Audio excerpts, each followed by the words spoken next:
السلام عليكم ورحمة الله تعالى وبركاته. بسم الله الرحمن الرحيم. الحمد لله رب العالمين، وأفضل الصلاة وأتم التسليم على سيدنا محمد وعلى آله وصحبه الطيبين الطاهرين. اللهم لا سهل إلا ما جعلته سهلا، وأنت تجعل الحزن يا ربنا إذا شئت سهلا. اللهم علمنا ما جهلنا وذكرنا ما نسينا وزدنا علما واغفر لنا وارحمنا يا أكرم الأكرمين. اللهم يسر لنا الخير وافتح علينا فتوح العارفين. أما بعد، muslimin dan muslimat rahimakumullah subhanahu wa ta'ala, pada hari ini insya-Allah kita akan membaca satu kitab yang berjudul Risalat Al-Khalas Bitafsiri Surat Al-Ikhlas. Risalah ini adalah sebagai kitab yang ringkas yang membahaskan tentang tafsir surat Al-Ikhlas. Dan daurah kita insya-Allah taala akan dibuat dalam dua bahagian. Bahagian pertama yang ia ini pada hari ini, dan bahagian yang kedua pada esok insya-Allah taala. Kita akan baca kitab ini dan kita akan syarah.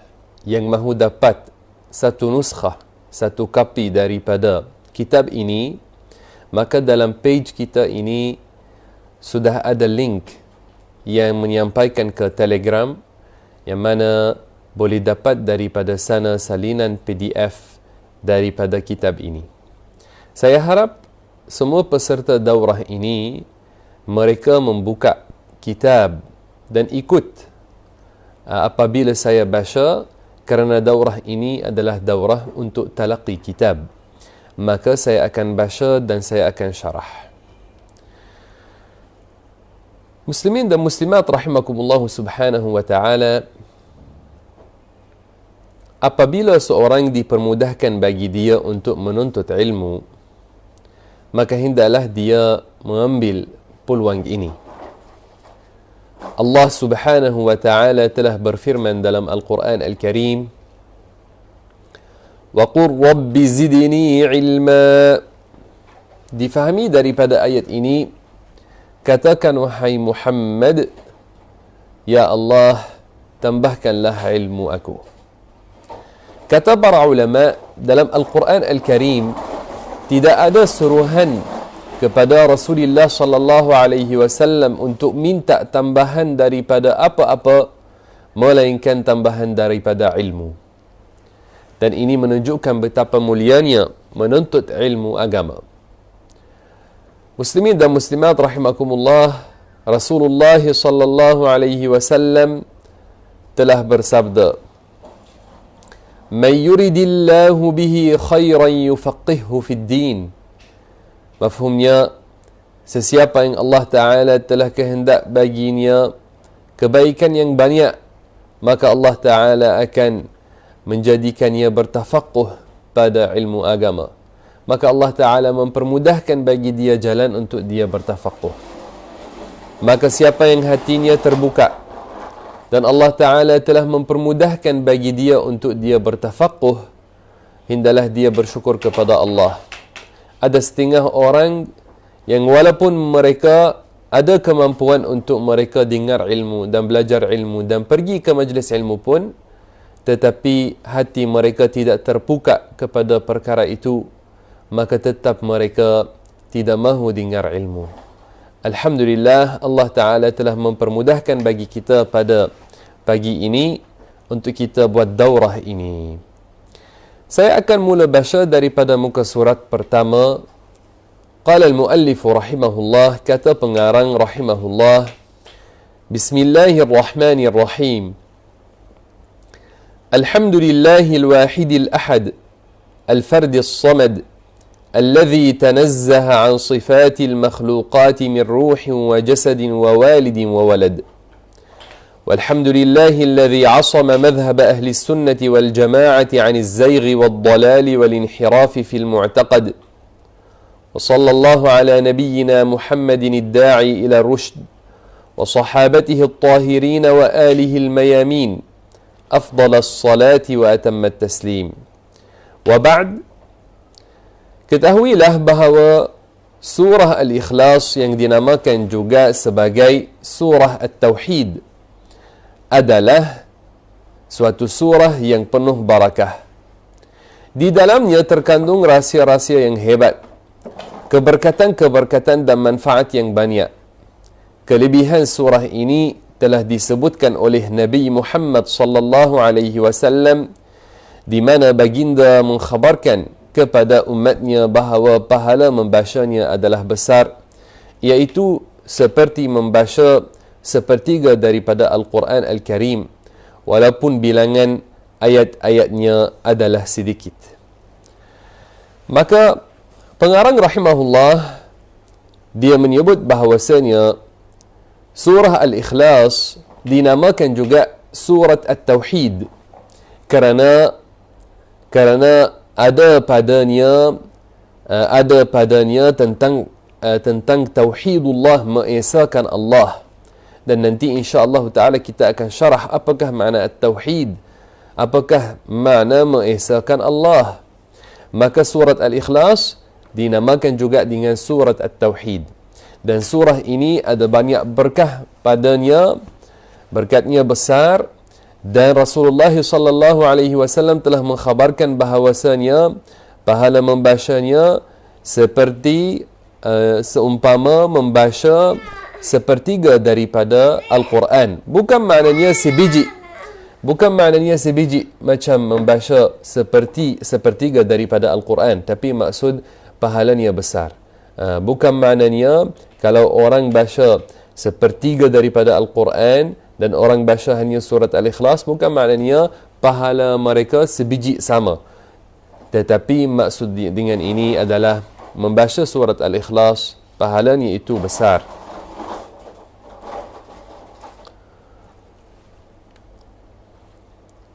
Kata pengarang rahimahullah, sekarang kita akan mula membahaskan tentang kelebihan surat Al-Ikhlas.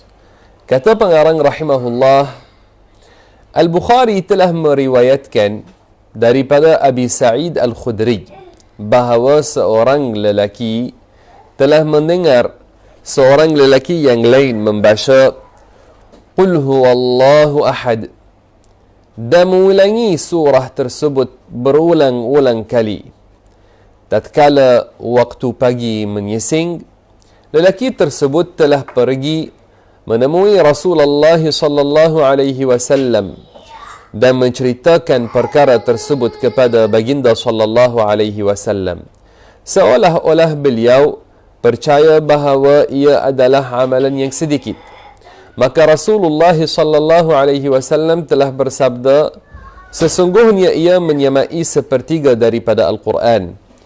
Al-Bukhari telah menyebutkan sebuah kisah di dalam kitab Al-Adhan pada bab Al-Jam' baina as-suratain fi ar-rak'ah, iaitu dalam sebuah hadis bahawa seorang lelaki berkata kepada Rasulullah sallallahu alaihi wasallam, sesungguhnya aku mencintainya, iaitu Qul huwallahu ahad sehingga ke akhir surah. Lalu baginda Rasulullah sallallahu alaihi wasallam bersabda kepada beliau,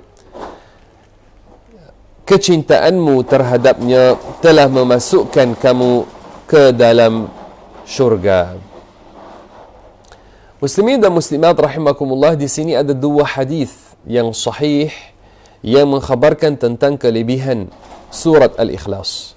Hadis yang pertama adalah daripada jalan Abi Sa'id Al-Khudri, riwayat oleh Al-Bukhari, yang mana Abu Sa'id Al-Khudri dia telah mengkhabarkan ada seorang datang kepada Rasulullah sallallahu alaihi wasallam dan dia mengkhabarkan kepada Rasulullah bahawasanya dia sepanjang malam atau ada seorang yang mana sepanjang malam apabila dia buat qiyamul lail, dia hanya baca surat Al-Ikhlas setelah Fatihah. Maka seolah-olah lelaki ini melihat amalan ini adalah sedikit. Maka Rasulullah sallallahu alaihi wasallam bersabda, "Innaha la ta'dilu thuluthal Qur'an."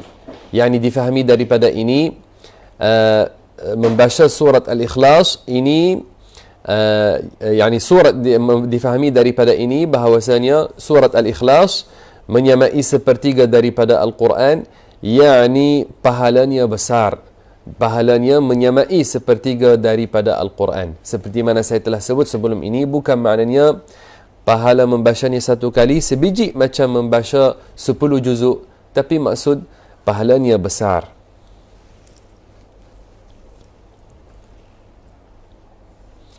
Dan dalam hadis yang seterusnya juga yang riwayat oleh Al-Bukhari, yang ia ada satu kisah bagi hadis ini, yang mana pada satu ketika Rasulullah sallallahu alaihi wasallam dia pergi menziarahi sebuah masjid di Al-Madinah Al-Munawwarah selain Masjid An-Nabawi.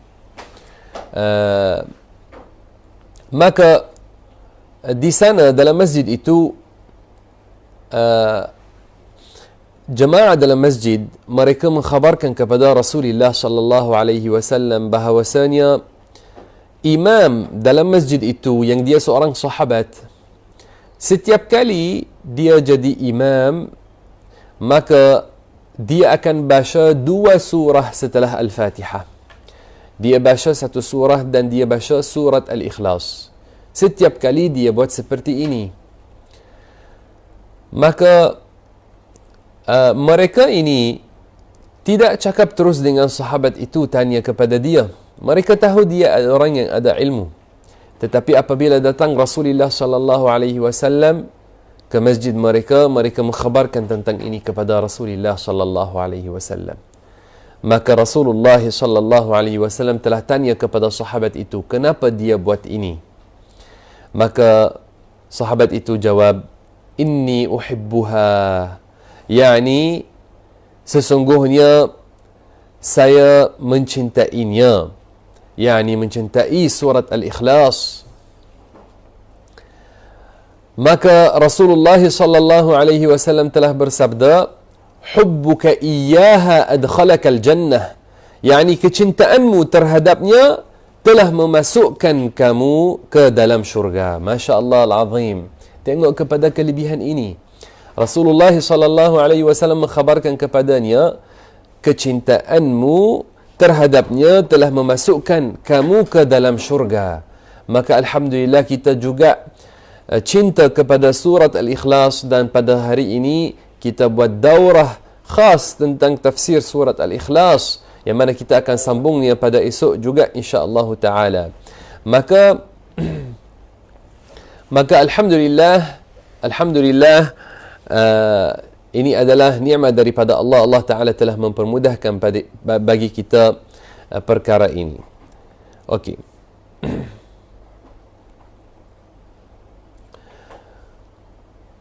Kita sambung baca.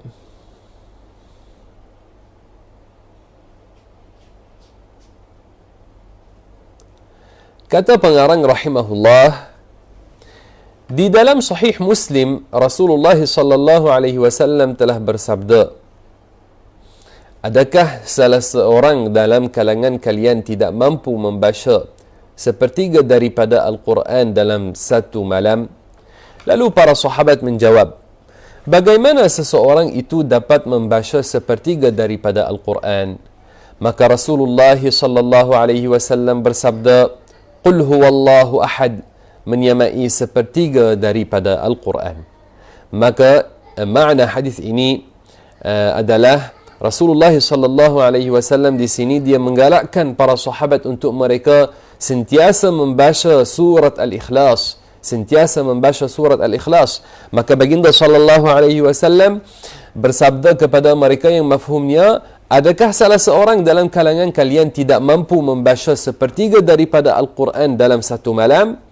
Maka sahabat fikir bagaimana mereka buat ini pada setiap malam. Bagaimana mereka dapat baca sepertiga daripada Al-Quran pada setiap malam. Maka Rasulullah sallallahu alaihi wasallam mengajar kepada mereka bahawasanya membaca surat Al-Ikhlas ini menyamai sepertiga daripada Al-Quran. Di bawah ada footnote yang mana ditulis dan hadis Qul huwallahu ahad menyamai sepertiga Al-Quran yang telah diriwayatkan oleh Abu Awanah tersebut bermaksud pahala membaca surah Al-Ikhlas seperti pahala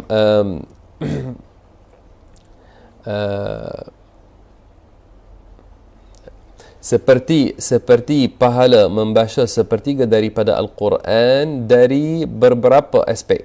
Namun ia tidaklah sebiji sepertinya dari semua aspek. Ini adalah satu nota yang penting. Ada ditulis di bawah dalam footnote.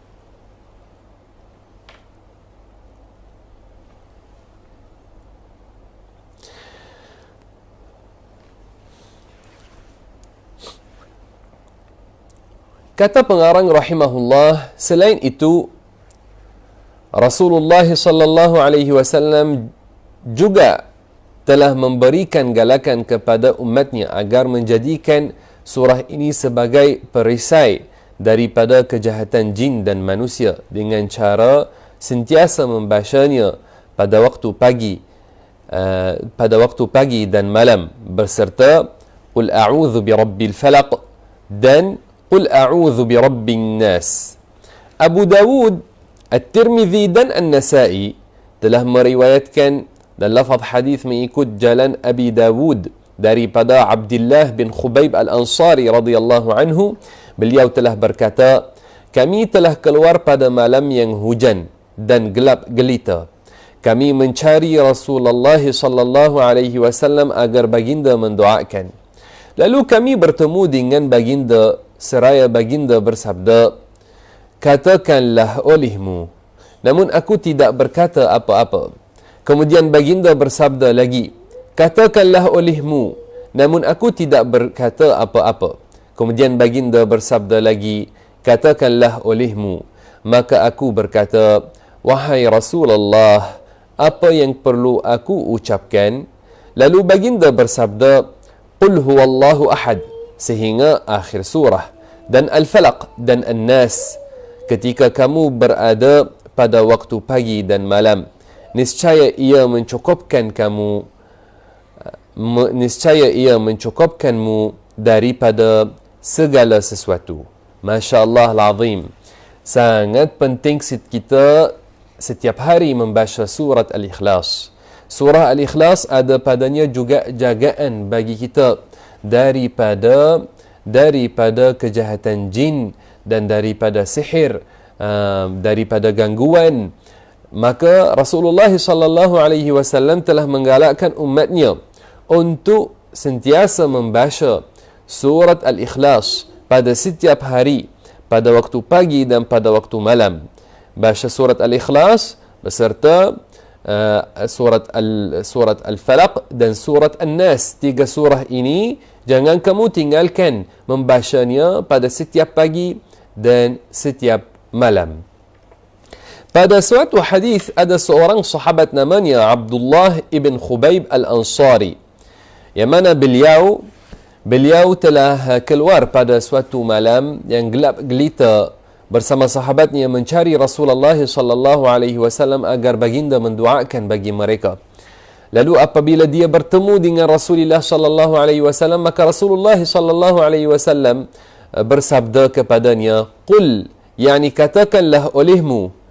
Namun sahabat itu dia tidak tahu apakah Rasulullah sallallahu alaihi wasallam mahukan dia kata. Maka Rasulullah sallallahu alaihi wasallam dia ulang kali kedua, "Qul." Tetapi sahabat itu dia kekal diam juga. Kemudian Rasulullah sallallahu alaihi wasallam bersabda kali ketiga, "Qul."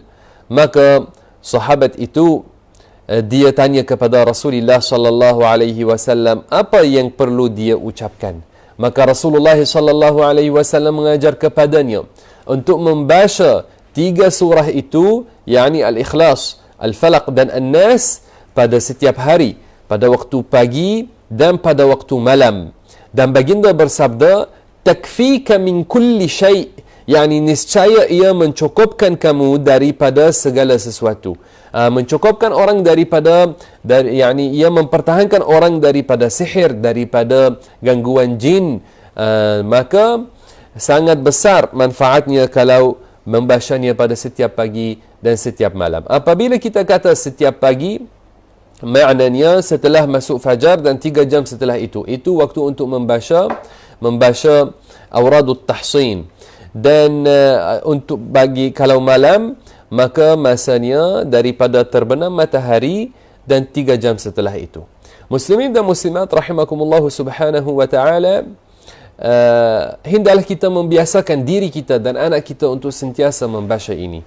Ramai orang zaman sekarang tidak rajin untuk membaca Al-Quran. Kalau tengok mushaf Al-Quran yang ada di dalam rumah mereka, tidak ada atasnya kesan menyentuhnya, banyak menyentuh. Maka dalam banyak keadaan dapatnya masih lagi baru, tidak banyak diguna. Subhanallahil azim.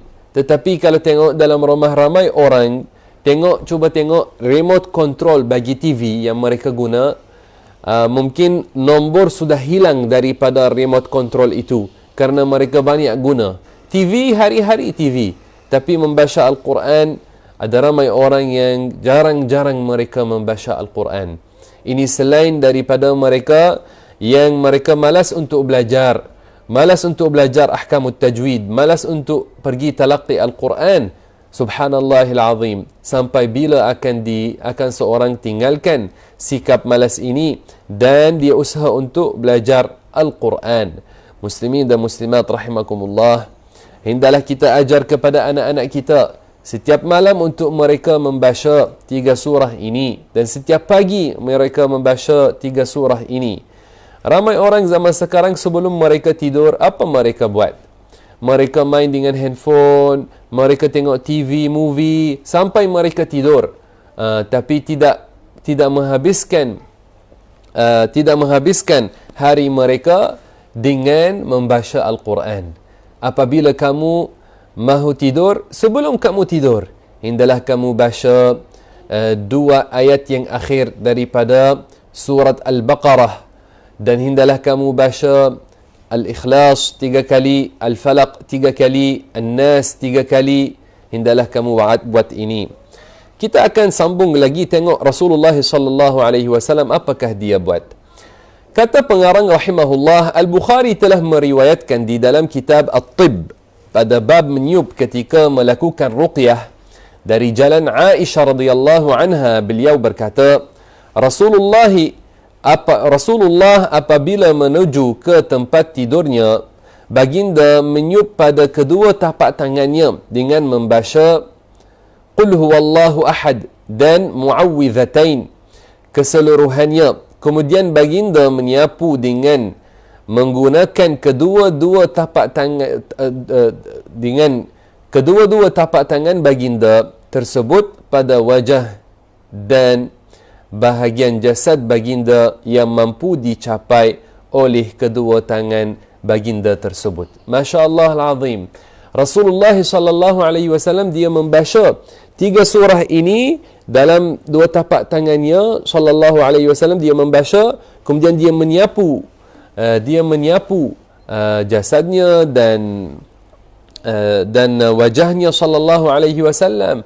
Maka tengok kepada perbuatan Rasulullah sallallahu alaihi wasallam, dia ulang ini 3 kali sebelum dia tidur sallallahu alaihi wasallam. Hendaklah kita mencontohinya. Ramai orang yang mengadu bahawasanya apabila mereka tidur, mereka dapat gangguan, mereka dapat mimpi-mimpi yang macam-macam yang mengganggu mereka, dan mereka rasa tidak selesa dalam rumah mereka. Tapi apabila tengok mereka ini tidak beramal dengan apa yang Rasulullah sallallahu alaihi wasallam telah mengajar pada perkara ini.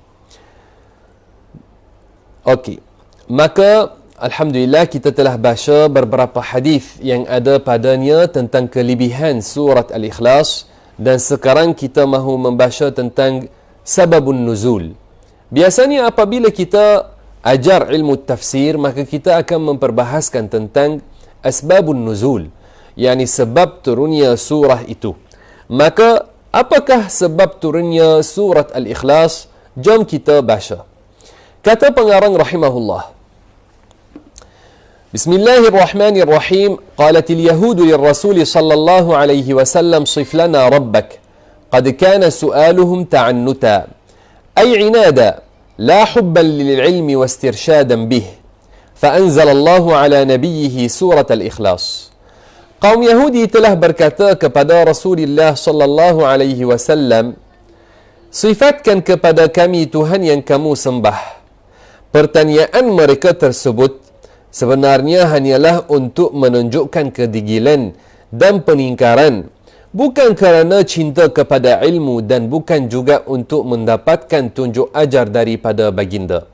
Maka Allah mewahyukan kepada nabinya surah Al-Ikhlas. Masya Allah al-Azim. Maka ini adalah sebab turunnya surat Al-Ikhlas, yang mana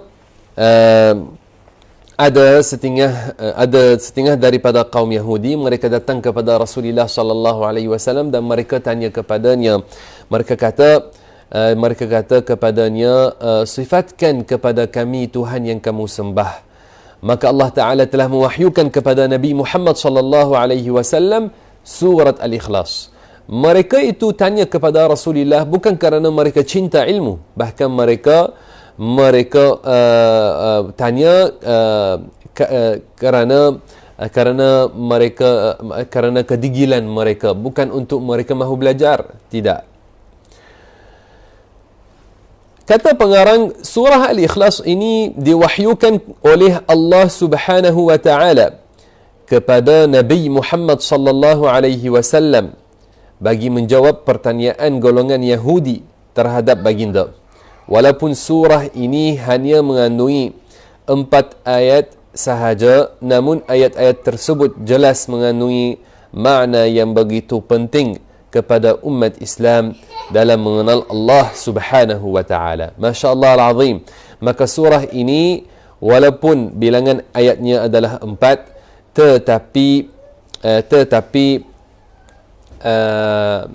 tetapi surah ini ada padanya makna-makna yang sangat-sangat penting bagi umat, kerana surah ini ada padanya tentang sifat-sifat Allah Subhanahu wa taala.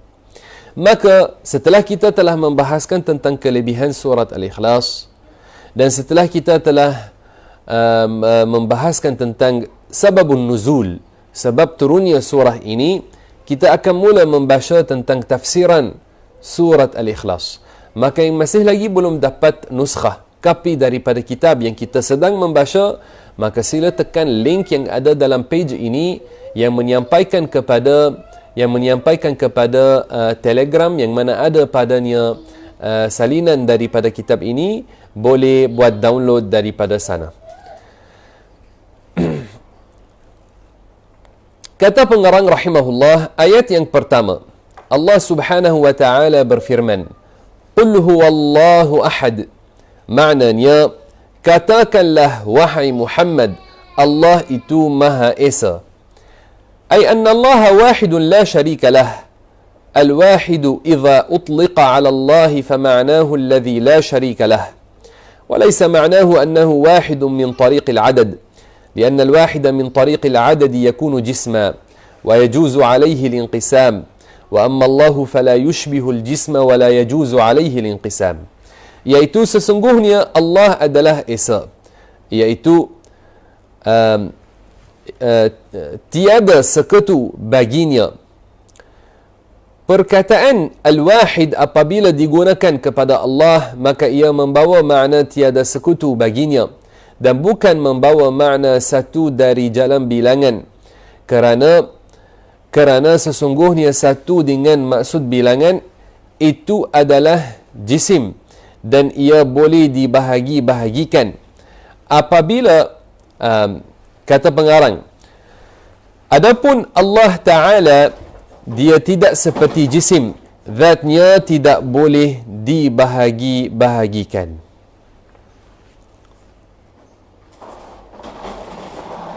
Ayat yang pertama ini menerangkan bahawa Allah adalah Tuhan yang tunggal dan tidak ada sebarang sekutu baginya, sama ada dari sudut zat, sifat maupun perbuatan. Qala al-Imam Abu Hanifah radhiyallahu anhu, "Inna Allah wahidun la min tariq al-adad, walakin min tariq annahu la sharika lahu fil uluhiyyah." Al-Imam Abu Hanifah radhiyallahu anhu telah berkata, sesungguhnya Allah itu esa bukan dengan maksud bilangan, tetapi esa dengan maksud tidak ada sekutu baginya. Allah Maha Esa pada zatnya.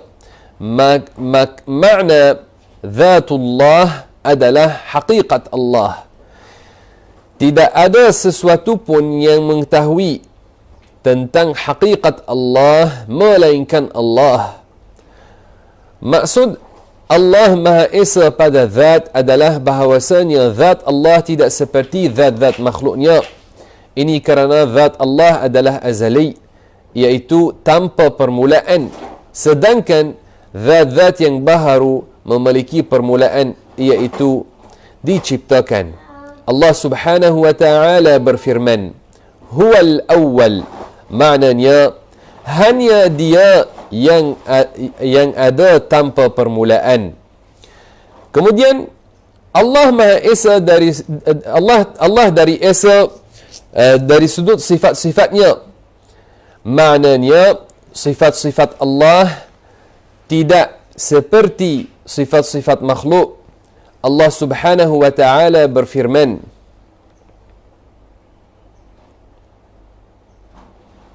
Allah Subhanahu wa ta'ala berfirman, Walillahil mathalul a'la.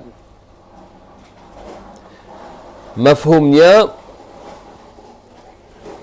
maknanya, dan bagi Allah sifat-sifat yang tidak seperti sifat-sifat selainnya. Sebagaimana wajib meyakini bahawa zat Allah adalah azali, maka begitu juga wajib meyakini bahawa kesemua sifat Allah adalah azaliyah. Ini kerana mustahil zat yang azali bersifat dengan sifat-sifat yang baharu. Kerana kewujudan sifat yang baharu pada suatu zat akan menunjukkan bahawa zat tersebut juga baharu. Maka mustahil Allah mempunyai sifat-sifat yang baharu. Kemudian Allah Maha Esa pada perbuatannya. Artinya tidak ada zat yang menciptakan sesuatu daripada tidak ada kepada ada melainkan Allah sahaja. Hanya Allah sahaja yang mencipta dengan makna ini. Dia adalah pencipta bagi kebaikan dan kejahatan, keimanan dan kekufuran, ketaatan dan kemaksiatan. Dia adalah pencipta bagi sekalian makhluk. Dari sekecil-kecil makhluk iaitu dharrah sehingga sebesar-besar makhluk iaitu arsh. Allah juga adalah pencipta bagi segala perbuatan manusia. Sama ada perbuatan tersebut ada pilihan padanya, al-af'al al-ikhtiyariyah, seperti makan, minum dan selainnya. Mahupun perbuatan tersebut tidak ada pilihan padanya, al-af'al al-ittirariyah, seperti degupan jantung, pengaliran darah dalam tubuh dan sebagainya. Allah Subhanahu wa ta'ala berfirman, Qul inna salati wa nusuki wa mahyaya wa mamati lillahi rabbil alamin. Maknanya, katakanlah wahai Muhammad, sesungguhnya salatku, sembelihanku, hidupku dan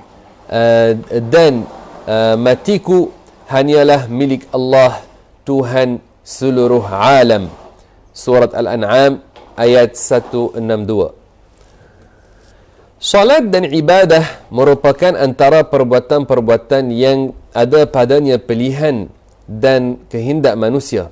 Sedangkan hidup dan mati adalah suatu yang berlaku tanpa pilihan dan kehendak manusia. Bahkan kedua-dua jenis itu tersebut adalah ciptaan Allah Subhanahu wa taala.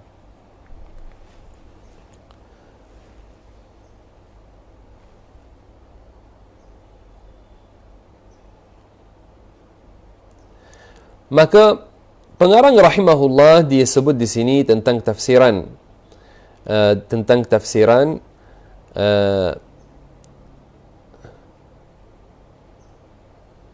ayat yang kedua atau ayat yang pertama.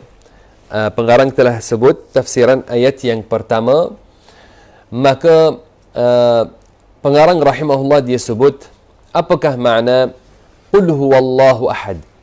Qul huwallahu ahad, yakni katakan wahai Muhammad, Allah Maha Esa. Maka al-ahad di antara nama-nama Allah maknanya Allah Subhanahu wa taala tiada sekutu baginya. Al-ahad apabila diitlakkan ke atas Allah, maka maknanya tiada sekutu baginya. Maka Allah Subhanahu wa taala tiada sekutu baginya pada zatnya, pada sifat-sifatnya dan pada perbuatannya. Dia Maha Esa pada zatnya, Maha Esa pada perbuatannya dan Maha Esa pada sifat-sifatnya. Apabila kita kata Allah Maha Esa pada zatnya, yakni zat Allah tidak seperti zat makhluk. Kerana Allah Ta'ala bukan jisim. Allah Ta'ala bukan jisim yang besar dan bukan jisim yang kecil. Allah Subhanahu wa Ta'ala dia bukan jisim yang kasar seperti batu, seperti kayu, seperti manusia yang boleh dipegang dengan tangan. Dan bukan dia jisim yang halus seperti udara atau cahaya atau ruh. Bahkan Allah Ta'ala tidak seperti sesuatu. Allah Ta'ala telah berfirman dalam Al-Quran, dalam surat Ash-Shura, ayat nombor 11, Laisa kamithlihi syai', yakni Allah tidak seperti sesuatu. Maka Allah Subhanahu wa Ta'ala yang dia telah menciptakan segala sesuatu, dia tidak seperti sesuatu daripada ciptaannya. Dia tidak seperti sesuatu daripada ciptaannya. Muslimin dan muslimat rahimakumullah subhanahu wa ta'ala, Allah Subhanahu wa ta'ala tidak boleh digambarkan dalam fikiran. Tidak boleh menggambarkan Allah Ta'ala dalam fikiran. Kita boleh menggambarkan sesuatu yang baharu, yang makhluk, yang ada baginya panjang, lebar, kedalaman, yang ada baginya warna dan saiz. Adapun Allah Ta'ala yang dia tidak seperti sesuatu daripada ciptaannya, maka tidak boleh digambarkan dalam fikiran. Tidak boleh menggambarkan Allah Subhanahu wa Ta'ala dalam fikiran. Allah Ta'ala dia Maha Esa pada zatnya dengan makna tiada zat yang seperti zat Allah Subhanahu wa Ta'ala. Tidak boleh menggambarkan zat Allah, kata para ulama. Kata Al-Imam Dhunnun Al-Misri, anak murid Imam Malik ibn Anas, kata beliau, mahma tasawwarta bibalik fallahu bikhilafi dhalik.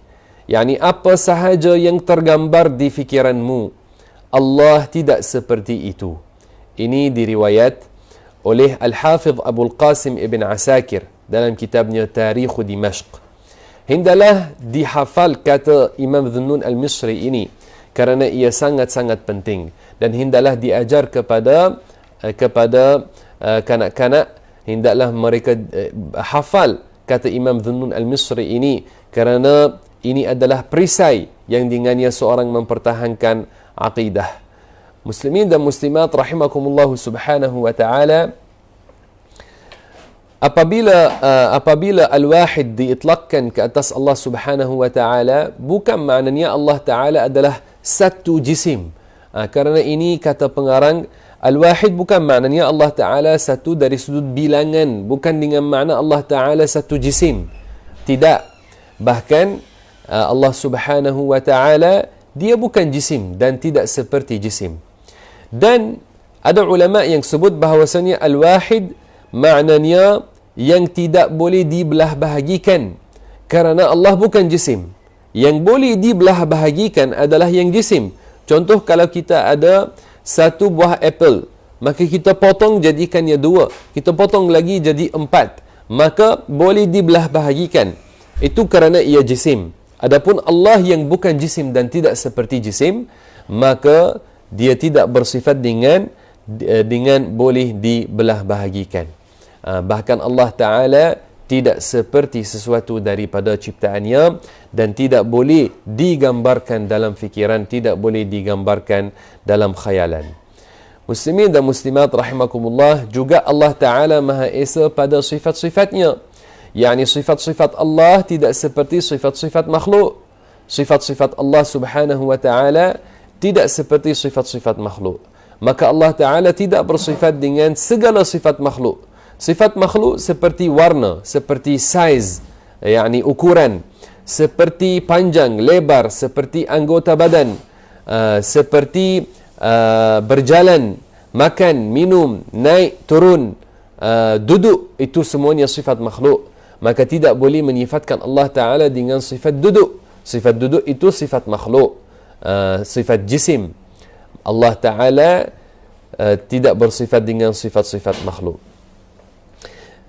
Dan Allah Ta'ala Maha Esa pada perbuatannya. Yakni tiada pencipta melainkan Allah. Kerana apabila kita kata fi'lullah, perbuatan Allah, maka maksud dengan itu adalah penciptaan Allah. Yakni Allah Ta'ala dia yang mengeluarkan daripada tiada kepada ada. Apabila kita kata langit ini Allah yang buatnya, yakni Allah yang menciptakannya, yakni Allah yang telah mengeluarkannya daripada tiada kepada ada, maka perbuatan Allah bukan dengan makna Allah ada baginya anggota badan dan dia menggerakkan anggota badannya seperti mana manusia buat. Tidak.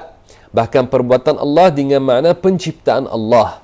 Maka Allah Maha Esa pada perbuatannya dengan makna tiada pencipta melainkan Allah Subhanahu wa Ta'ala. Yang baik dan yang buruk, semuanya ciptaan Allah Subhanahu wa Ta'ala. Manusia dan perbuatan manusia, sama ada yang taat atau yang dosa, semuanya itu ciptaan Allah Subhanahu wa Ta'ala. Muslimin dan muslimat rahimakumullah, maka Allah Ta'ala Maha Esa pada zatnya. Dan apabila kita kata zatullah, maknanya haqiqatullah, haqiqat Allah. Kata para ulama, la ya'rifullaha 'ala al-haqiqati illa Allah. Yani tiada yang tahu hakikat Allah melainkan Allah Subhanahu wa Ta'ala. Adapun pengetahuan kita tentang Allah Subhanahu wa Ta'ala, yakni bagaimana hamba dia mengenal Allah Subhanahu wa Ta'ala dengan dia tahu sifat-sifat yang wajib bagi Allah seperti sifat al-qidam, yakni Allah tiada permulaan bagi kewujudannya, dan dengan dia tahu sifat-sifat yang mustahil ke atas Allah seperti mustahil ke atasnya sifat binasa, dan dengan dia tahu apakah yang harus pada hak Allah Subhanahu wa Ta'ala seperti mencipta sesuatu atau tidak menciptanya, maka hamba dia mengenal Allah Subhanahu wa Ta'ala dengan dia tahu sifat-sifat yang wajib bagi Allah, sifat-sifat yang mustahil ke atas Allah, dan apa yang harus pada hak Allah Subhanahu wa Ta'ala. Maka kita tidak kata bahawasanya kita tahu hakikat Allah. Tidak.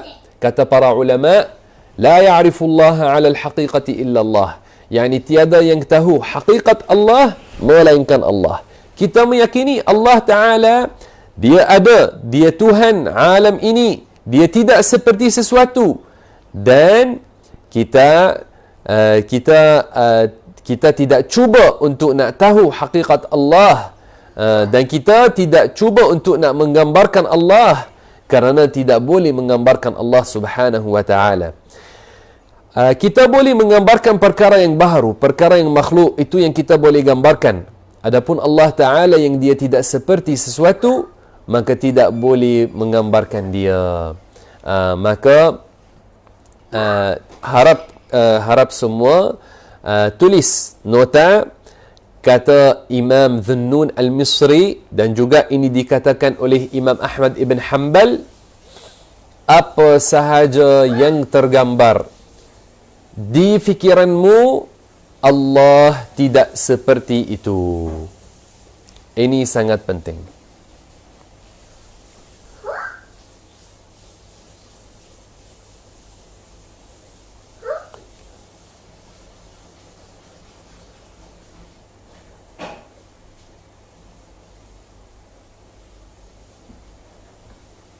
Okey. Di sini pengarang rahimahullah dia sebut juga dalil tentang apa yang kita sebut bahawasanya perbuatan manusia semuanya adalah ciptaan Allah Subhanahu wa taala. Pengarang sebut bahawasanya perbuatan-perbuatan yang ada pilihan padanya bagi hamba dan perbuatan-perbuatan yang tidak ada pilihan padanya bagi hamba, semua itu ciptaan Allah Subhanahu wa taala. Dan dia sebut dalil daripada Al-Quran yang ia firman Allah, "Qul inna salati wa nusuki wa mahyaya wa mamati lillahi rabbil alamin." Mafhum daripada ayat ini, katakan wahai Muhammad, salatku dan nusukku dan hidupku dan matiku semuanya itu milik Allah Subhanahu wa taala. Yani ia dicipta oleh Allah. Maka muslimin dan muslimat rahimakumullah subhanahu wa taala, kalau kita tengok dalam ayat ini disebut as-salat. As-salat adalah perbuatan yang ada padanya pilihan bagi hamba. Dan an-nusuk itu sembelihan kurban yang seorang buat. Nusuk itu juga ada pilihan padanya bagi hamba. Dan al-hayat, kehidupan dan mati. Kehidupan dan mati, dua ini tidak ada padanya pilihan bagi hamba. Tapi walaupun disebut di sini bahawasanya semua empat perbuatan ini adalah milik Allah Ta'ala dan ia dengan ciptaan Allah Subhanahu wa Ta'ala. Masya Allah al-azim. Muslimin dan muslimat rahimakumullah subhanahu wa ta'ala, ini adalah ayah yang jelas, ada padanya dalil, bukti bahawasanya perbuatan-perbuatan hamba ia adalah dengan ciptaan Allah. Apa yang berlaku kepada hamba, sama ada perkara yang ada padanya pilihan bagi hamba atau tidak ada padanya pilihan bagi hamba, semua itu adalah ciptaan Allah Subhanahu wa taala. Pergerakan tangan kita ini perbuatan ikhtiari, perbuatan yang ada padanya pilihan bagi kita. Ini dengan ciptaan Allah. Dan degupan jantung kita juga dengan ciptaan Allah. Degupan jantung itu dinamakan daripada af'al ittirariyah, fi'lun ittirari, yani tiada pilihan bagi kita padanya. Ini juga dengan ciptaan Allah Subhanahu wa taala. Muslimin dan muslimat wajib meyakini bahawasanya setiap sesuatu selain Allah adalah dengan ciptaan Allah Subhanahu wa taala. Allah berfirman, "Wa khalaqa kulla syai'", yani Allah Taala dia yang telah menciptakan segala sesuatu. Muslimin dan muslimat rahimakumullah, perlu berhati-hati daripada fahaman yang atau aqidah yang dinamakan aqidatul Mu'tazilah. Keyakinan Mu'tazilah yang mana mereka menjadikan hamba pencipta, wal'iyadhu billahi ta'ala. Mereka meyakini bahawasanya hamba dia pencipta dan dia yang mencipta perbuatannya. Ada di antara mereka yang kata hamba mencipta segala perbuatannya yang ada padanya pilihan, dan ada di antara mereka yang kata hamba mencipta hanya mencipta yang mereka kata hamba mencipta yang buruk dan Allah mencipta yang baik. Kedua-dua puak ini telah mendustakan la ilaha illallah, kerana la ilaha illallah seperti mana ditafsirkan oleh Imam Ahlus Sunnah wal Jamaah Al-Imam Abul Hasan Al-Ash'ari, maknanya tiada pencipta melainkan Allah. Maka yang meyakini ada pencipta selain Allah Subhanahu wa taala, yang meyakini ada pencipta yang mengeluarkan daripada tiada kepada ada selain Allah, maka orang ini telah mendustakan la ilaha illallah, yang ia adalah asas dalam agama Islam. Muslimin dan muslimat rahimakumullah, hendaklah kita tetap pegang dengan akidah Ahlus Sunnah wal Jamaah dan jangan kita terima akidah-akidah yang sesat.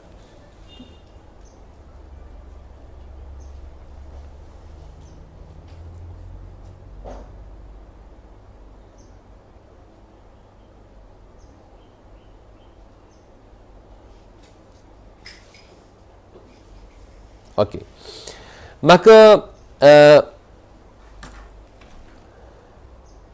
untuk hari ini kita akan berhenti di sini, dan insya-Allah taala pada esok kita akan sambung daurah kita semula. Kita akan sambung sampai kita khatam kitab ini. Saya harap muslimin dan muslimat yang telah ikut daurah kita pada hari ini juga mereka bersedia untuk ikut daurah kita pada esok pada pukul 10 pagi insya-Allah taala. Dan harap untuk jemput kawan-kawan untuk mereka juga ikut daurah kita ini. Harap membantu dengan tekan like bagi page kita dan sebarkan video ini supaya ilmu agama lagi tersebar. Barakallahu fikum wa jazakumullahu taala kulla khair. Wallahu subhanahu wa ta'ala a'lamu wa ahkam. Wassalamu alaikum warahmatullahi ta'ala wabarakatuh.